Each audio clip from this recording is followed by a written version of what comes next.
Membro Parlamento Nacional reconhece balão cidadão e conhecimento de ecodiculia em português.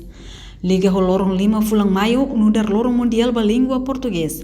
Ao mesmo tempo, liang português anessa mus liang oficial ida. Além de tetung, mai beti moroam barak inclui deputado ou deputada Sira. Balão difícil tebes atu kulia liang refere. Deputada Marianzelina Sarmento Lopes Sateteng.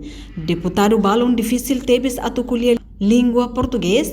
Tambah Sira acaba a escola e a tempo ocupação indonesian. Deputado Sira também do Parlamento Sira com a conhecimento da língua portuguesa e daí Parlamento Nacional resolve a universidade cria a oportunidade da deputada Sira a participar no curso de português, não?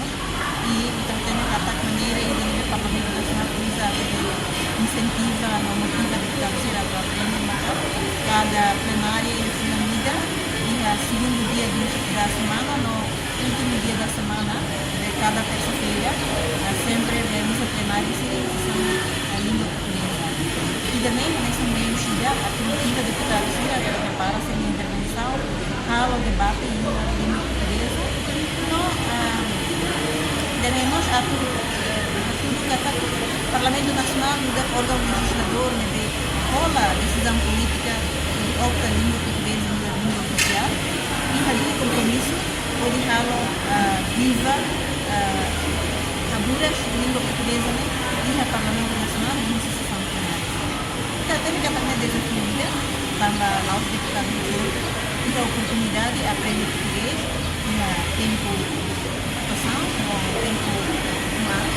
Mas, quando tem a cara, que tem a vontade, que dá para aprender língua também, língua oficial é português. Deputado Sira kalau funciona, então aprender português e esse curso no Parlamento Nacional Português. Portanto, a Constituição República Democrática Timor-Leste, artigo 198 define katak. Timor-Leste é liang oficial maka liang tetung o português. Reportagem Melda Fátima, Televisão Timor Post. Janela informação ba emogoto. Atua tem informação atual dia Clio. Kita haluha, haneham botão subscribe, like, halo comentário no faixa tutang ba media social hotu.